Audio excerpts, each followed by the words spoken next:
मैं ढूंढते चुनाव के समय. Yeah.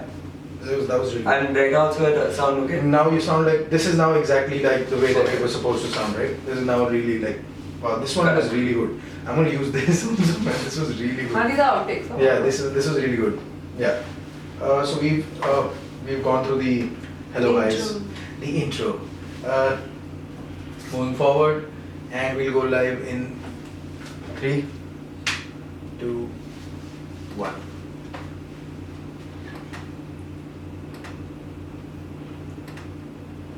I think just keep it live. We'll cut out these bits later. Just keep it going. Yeah. Yeah, keep it natural. Keep it. It's getting very this thing. Yeah, it'll get It's segmented fine. then. It's fine. Yeah. More or less back to the conversation, ladies and gentlemen. What's happening? What's happening, Raghav? So he's talking to us about your tour, which is ending in Yeah. So I'll tell you more about it. So the idea is that like I quit my job about a year and a half back, and I've been playing at bars all around. I've written a song about how people suck at bars, like they don't Bar listen. talk. Yeah, bar talk is about how people don't listen to your music at bars. So I wanted to basically, since I spent so much time writing my lyrics, I wanted to like reach out to people in different cities and play them my music stripped down the way it should be played, in terms of like just me on an acoustic guitar without any amplification, and just 30 people listening down with their phones on silent and just listening to the music. So I played about 60 minutes in all these cities, and it was great because like I haven't had such an impact on people by playing these bar gigs, because at bar gigs people are coming to chill, party, we make them dance and then they leave. This is more about where the music came from, tell them more about the songs, make them, I think, relate. I think the time I spent on the lyrics is also that I should know what they mean so that the other person who's listening can get to know what the song is about, right? So if I'm doing that, I might as well like sit them down and tell them about it. So that was the whole point, because I'm releasing my album in November. So I called this the Matchbox Tour because my album's called Songs from a Matchbox. So it was like a pre-release kind of an album tour. I'll still do one with the entire setup that I play with, like a 4-piece kind of a band. But right now I just wanted to like get people to know the songs and get to know more about them, so that when it comes out in November they know where they came from. So was it just you sitting and you were alone with your guitar? Yeah, it was just me alone on my guitar, and it was just, there was no amplification required, which is why I had to be really pricey, because also the tickets went out really fast. Like it went out in a day, these 3 cities, and like I've lived in these cities and none of my friends bought tickets because they were like ek hafte baad le lenge, and it didn't happen. And then I had to have pricey because it was literally like 30 people, right? And rooms are not big enough, so 30 was pushing it anyway. So then like, I mean, I pissed off a lot of my friends also, but it was great, like some of them came. But also for uninitiated, I want you to kind of talk about what this whole thing, the concept was behind this. So you're talking about living room from here to that, how are you getting your living rooms, how are you tying up with people, were they your fans, how did you go about this? So I did it at friends' houses. I also tied up with this firm called The Living. They basically help people program gigs at various living rooms. So I needed help in, say, Goa, where I didn't know anybody who could help me with, so they helped me with that. But most of the cities like Delhi, Bangalore, they helped me with. But Pune, I'm playing at a friend's house. Hyderabad, I played at a friend's house. Super chill scene, super like, intimate. Super intimate, and like just, and these are also like, it also was good because there are people who've been listening to my music for a while now. So it's great because I got to meet them also. Like after the gigs, we hung out, like we would chill. People ordered beers together. We chilled on a terrace and like got to know them also. It was great because I got to know who's listening to my music, where they're coming from. And it wasn't like, okay fine, like you just play and leave. It wasn't just that. So it was like you get to know them.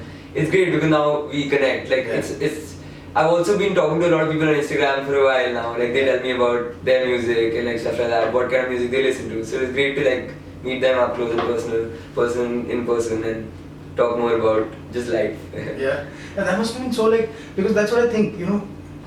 Otherwise it'll be just so boring. You go there, everybody's just shouting, everybody's enthusiastic, everybody's, you know, you don't actually get to then post your work, being with the people, then feel the feedback, right? You know, get there, be with them, hang out, chill, you know, actually get the response which is so organic and so raw, and they've just come out from the performance, and I think that must have been super cool to like, you to tell people what you felt. And this tour wasn't about the money. We literally just broke even. But it was so much fun. It was so creatively satisfying also that I'm going to do this so often, like because it's just such a great experience. At a bar you don't get that satisfaction. But just being able to tell people about the music, and just generally they got to know me as a person apart from the musician that I am. So that was the best part, I thought. Coming to that aspect of the conversation, let's hear the origin story. Let's hear Raghav Meattle, the origin, Man, just like everybody else, I got introduced to music really early. Like, I think when I was 6-7 years old, I was found on my sister's harmonium or something. So then my parents were like, okay, fine, we have to put him through like Indian classical music. Did that for about 2 years, but really I never enjoyed learning music. I think if I was 9 years old and somebody told me to write a song, I would have done it. But I was just taught, I thought, really badly. I think the way music is taught is I think it's everybody needs to be taught differently, just like how everything else is taught. So music also is just like taught in such a boring manner that I never enjoyed learning music. And now I'm going back and listening to the music and like trying to get better at my craft, because I know then I can use these things in my own songs. But that realization came much later, when I realized that I'm really excited about writing songs, and then I can increase my musicality or the knowledge. So I started off at a really young age. Class 6-7, I was best friends with these 3 other dudes who basically listened to a lot of metal. So we would burn each other's CDs, and we were called Violent Asylum. So it was really funny. We used to listen to like Cradle of Filth and like all kinds of like metal bands, like people eating dead people and like all kinds of rubbish. Did that, I think that's what became, I'm slowly graduating towards that kind of music also. Like I write these bunch of slow, soft songs, but the album is completely like heavy. Because I grew up listening to that. Like that's what I wanted to make at some point. And I feel like at every musician's stage there's a gap between what you want to make and what you can make. So what's really exciting right now is that like I'm bridging that gap slowly, and I see that happening. So I'm really proud of the music that I'm making now. So that's really fun. Post school, we were doing it like a fun thing. In college, I started playing with this band, which is where we got really serious. It was called the Uncertainty Principle. They're still around. We gigged a lot. We played all these bunch of like college gig circuit things. So we won like lots of competitions in Delhi. Then we went to like IIT Kanpur. We won IIT Delhi. We went to BITS Goa and stuff like that. So we started getting called for a lot of gigs. Big mistake, I just like, there was no money in it, so then I was just gonna ask. So it was like a 5-piece band, and it was never going to ever make money. And I mean, like after college, everybody was getting jobs, so I just went and got one job. I moved to Hyderabad after that. But so college is when I really got to know what the indie circuit is like. Even I was the guy who was like reaching out to like gig organizers or like managers who would like get us gigs and stuff like that. So I really learned the ropes of like how the music business works. I mean, I'm still learning, but at that time, I think at an early age, when I was 18, 19, I was pitching my band to various venues, trying to get us out of the city. We played in Bombay once and stuff like that. So that was a great learning experience, because once I quit my job and went back to music, it was a lot easier than it would have been if I hadn't learned it back then when I was 18, 19, of how the music scene works, of how you get gigs, and like how you play at a bar and stuff like that. So you said you had a job. So what was when did you decide you have to quit and get into music again? So I didn't actually decide that I had to quit. I just went for this TV show called The Stage. It's basically like a reality show, and I'd been thinking about quitting my job for a while. I was writing music while I was working also, but it was also very low key. Like I would write 2 songs a year, like that kind of scene for 3 years. But I always enjoyed it, and at some point it was always a dream to like be able to do this. But then I was in between jobs when in Bangalore, and the stage audition happened, so I asked my boss, like, can I take a day off? I want to go for an audition, and I went for the audition, and they called me to Bombay. So then I went to Bombay. I mailed the other new firm that, hey, I'm going to be late, I'll probably join in a couple of weeks. They were like, cool. It was a startup also. So I did that. And then over the course of the stage, I got a bit of a following. Like, I mean, it wasn't a big show, right? Like, it's still a very niche show, but it gave me some kind of a push to, like, just try it out, kind of a thing. So then I told my parents that I want to be in Bombay, so I never went back after that. So I went and wrapped up my house in Bangalore, put all my stuff back in Delhi, and I moved to Bombay in December 2016. December 2016? Yeah. So I just like moved, and I stayed at my sister's house. She lives in Bombay. So I stayed at her house for a month, found like this small studio apartment in Bandra, and just moved. And then after 2-3 months I realized that it's not enough money. My rent was 24,000 for a small room. Yeah. So it was, and music wouldn't cut it because I hadn't played a gig in like 3 months. I never played the guitar on stage when I moved. So it just was a huge learning curve like after that, because I played these solo gigs, nobody gave a shit.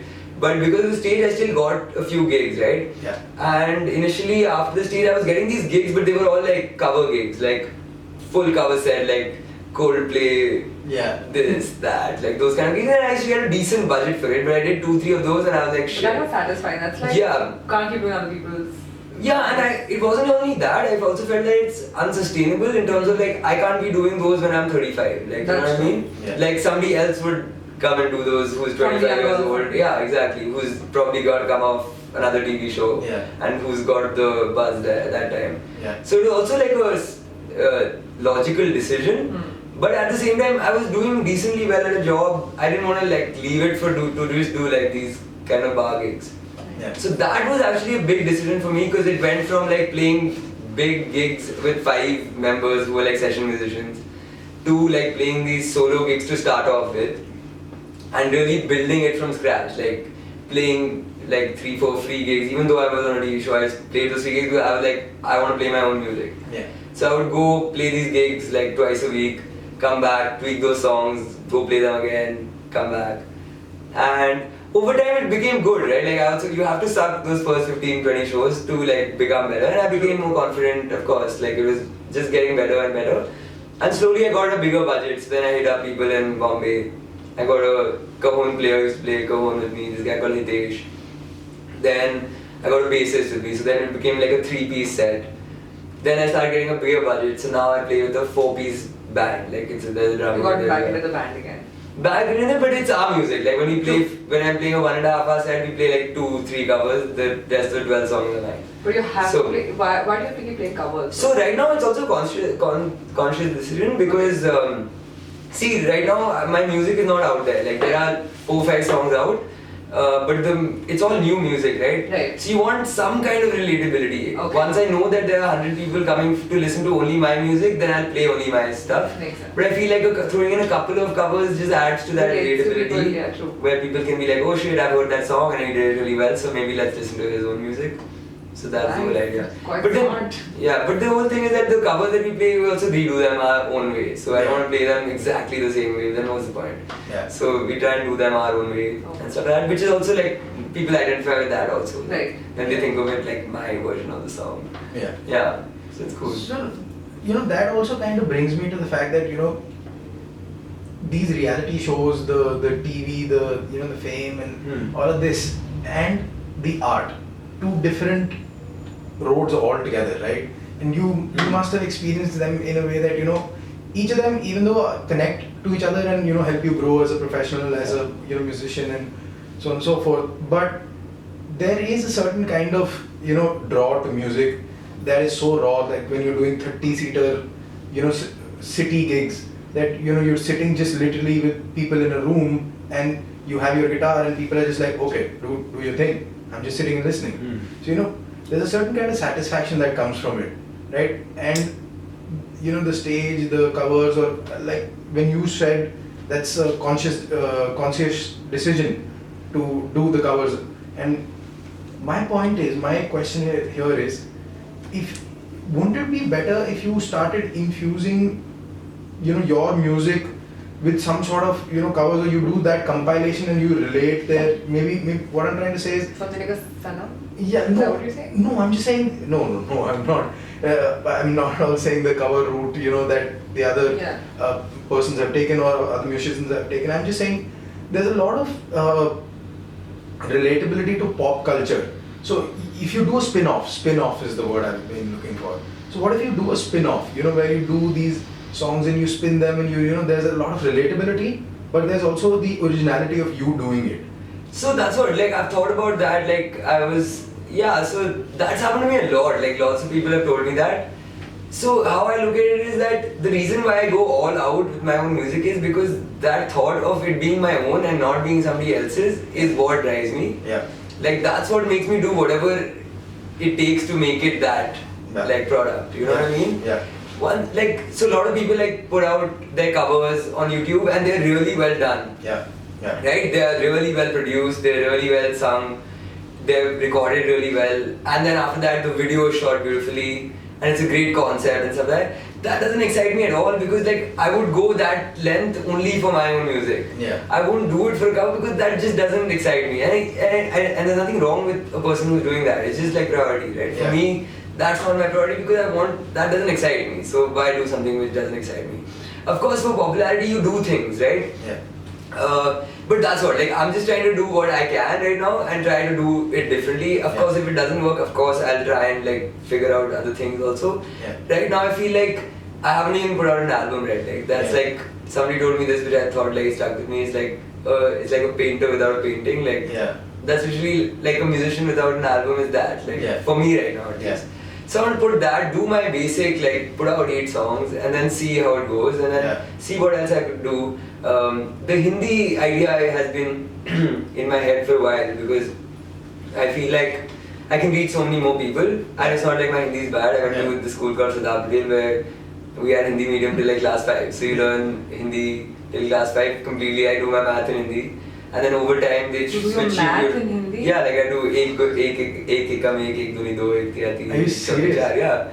So I do that and that's how I learned math. So that's what, like it became that, but they switch you beautifully into the other language. Now the thing is that I think in English, but my Hindi is not bad. So I'm trying to get better at writing in Hindi also. Yeah. But it's just that like I've been writing a couple of songs in Hindi and I haven't felt that I know what I'm saying, so then how would you know? Yeah. So till that gets better, I want to take my time and keep doing it. I wrote one Hindi song right now, which I feel like is good, is there.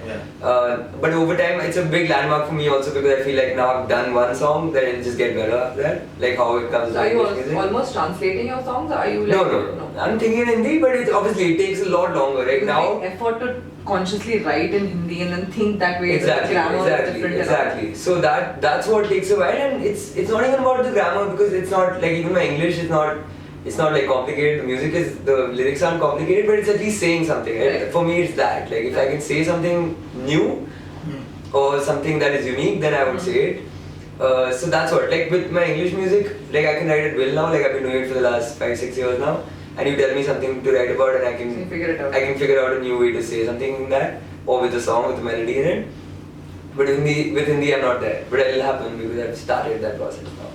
So that's what it is. So I feel like to gain that popularity or become pop culture like you're saying, there are other ways to go about it. Like I feel like covers I might do at some point, I don't know.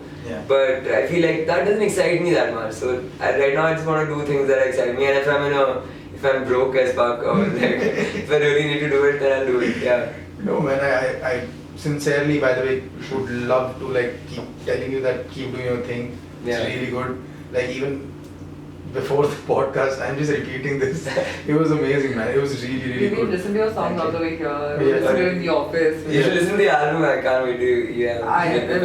I'm really excited about that. And that first album, man, jitters must be creeping in. So it's not really jitters because I've literally done everything I could. So I've literally like lived like I've done everything. Like I barely sleep now. It's just like crazy. Like this is what I want to do, and I'm just betting on it. Like it's this. Like this is all it. In. All in. Basically. All in. So that's what it is, and so I won't feel bad about it, even if it doesn't. And I know that this is also the first album. Like it's not like I'm not going to make music after this, so it doesn't matter. Like even if it doesn't.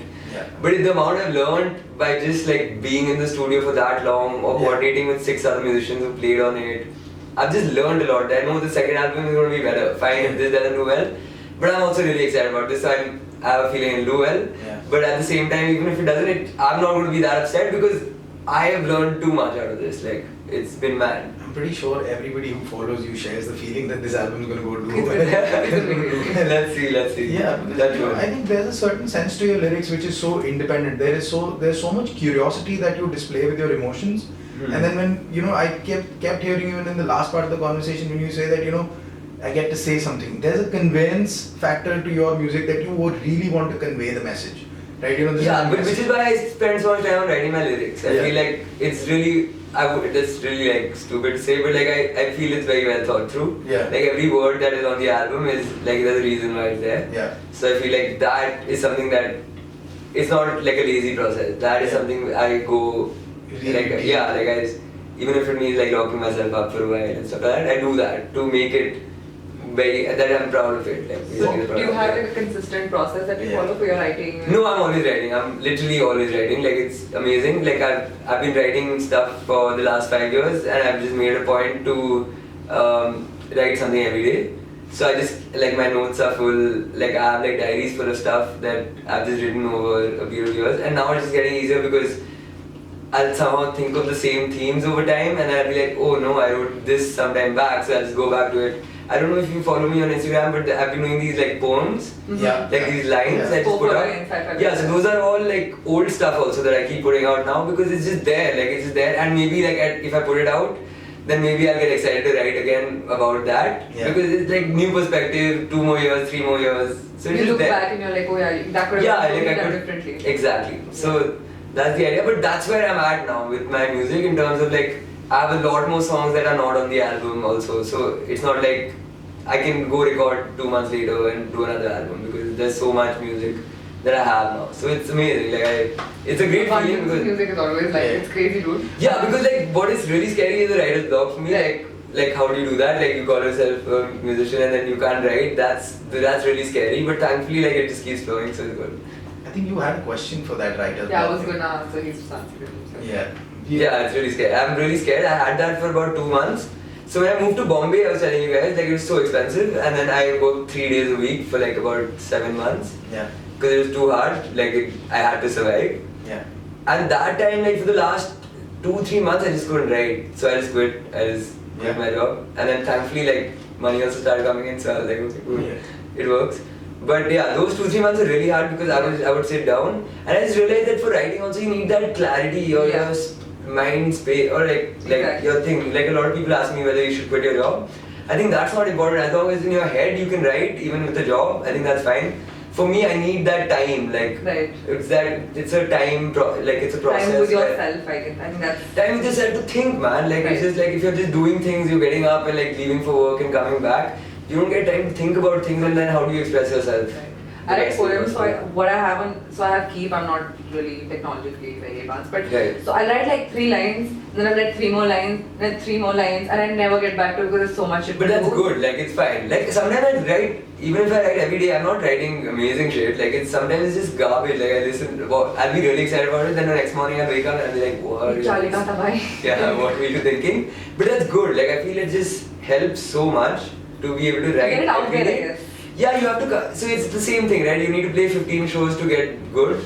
You need to write those 20 bad songs also. True. This is something Ed Sheeran said though. Like he said that you need to just get it out of your system. You need to get those 20 shitty songs out to be able to start getting excited about it. Yeah. Maybe it's just the fact that now you have to think that it's good because you've been doing it for so long. But But you can tell. I mean, when you've written it, you can tell. You can tell what will get through. I mean, all of yeah, those exactly. songs. And then I have like a bunch of people who I keep sending shit to. Like, it's like I'll be really proud of it that I know that this is what it means. Yeah. But then I send it to people and they're like, dude, what does this mean? And then I'm like, oh no. So then I go back and write it. So that's what. And who are these people? Who are They're like my friends, they're my girlfriend, like lots of people who are just like involved in the creative process. Like my sister, I send my music to. I sent it to this guy called Kumar who shoots all my music videos. Okay. Like he's one of my best friends. Yeah. So he's one of the guys I sent to, and he's like, this is shit, and I believe it. Yeah. And sometimes I fight about it because I feel like, okay, fine, I'll tweak it a little bit. Like it's still my thing at the end of the day. Yeah. But it's good to know how people are thinking and reacting to it. Which is why a gig also helps, right? Like with this 30-member thing. Yeah. Helps.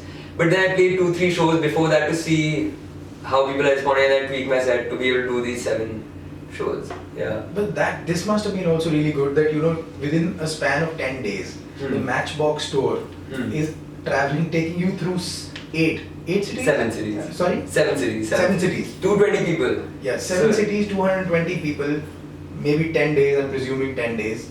It ends with a vacation in Goa. One day. Which also writing. I want to sit and write because I haven't written properly in a while. So that experience in all together, must have been another eye-opener, another, the songs must be another level because you've been performing back to back this set, this album. So it must have been so like, so tight, so rehearsed. Yeah, it's so rehearsed, and also like the way I'm speaking and telling them about the music and the songs is also like great, because then I'm like, first time I might have been like beating around the bush. Now I'm just like direct. Yeah. So that's good. I can see the difference also. Yeah. And yeah, it's really satisfying, man. Like, I know that after this tour I'll come back and I'll be like, man, I want to do another one. I know I'm doing another one for sure. I'm doing another tour. Yeah. For sure. And I know that it'll just be easier to sell tickets also, because people will come back. Yeah. So, but the idea is not to play the same stuff again. Yeah. So write more. That'll be cool. You'll be dropping around 2-4 albums a year. That'll be so. No, I can't do that. Dude, it's so expensive. Like it's such an expensive process to like release an album. Yeah. And the thing is that, man, I realized that because I was a marketing guy when I was working at a startup. Yeah.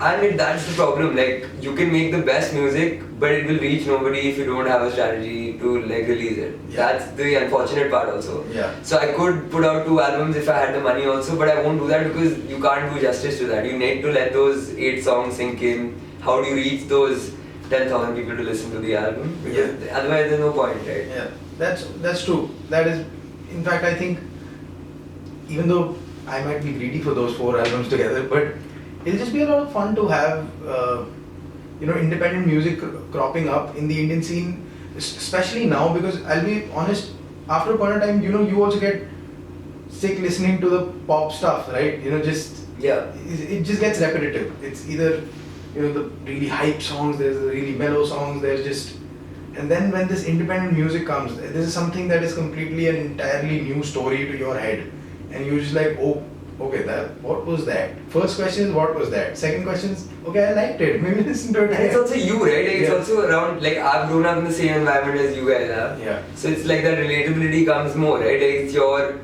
I'm talking about issues that matter to us and not somebody living in New York, right? Yeah. Like, so that's the thing, like, Yeah. I feel like that's what I'm trying to like write about also, because like, what you and I grew up in a public school or a middle class background, going to a college and like getting a job and stuff like that, that's what I'm talking about through most of my music. Yeah. So then it's like, okay, that's how I separate myself from, say, somebody else who's making amazing music also. Yeah. But that relatability comes from my guys who like lived the simpler life. Yeah. So like you're using music to channel. You're using music as, I'd rather be outspoken than like be musician. Yeah. That's fun.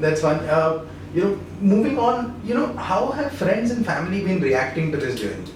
Because there is always a component, right? Of course, yeah. Where family, friends react to a certain alternate career, as they call it, but it's fairly nascent in our country, the independent music scene. Yeah. So, getting into a career like this, how do they react? The friends, the family, the professional situation.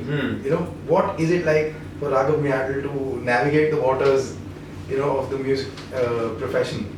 So I think family has been really supportive, but at the same time they keep me in check, like in the sense that, so it's very easy to like just keep doing this without having any like foresight, or you just don't know where you're going, right? So that makes me like make clear goals about like where I'm going with it, so that it's not like, okay, fine, I'm a musician, I'll be a musician all my life and like not know where the next paycheck is coming from.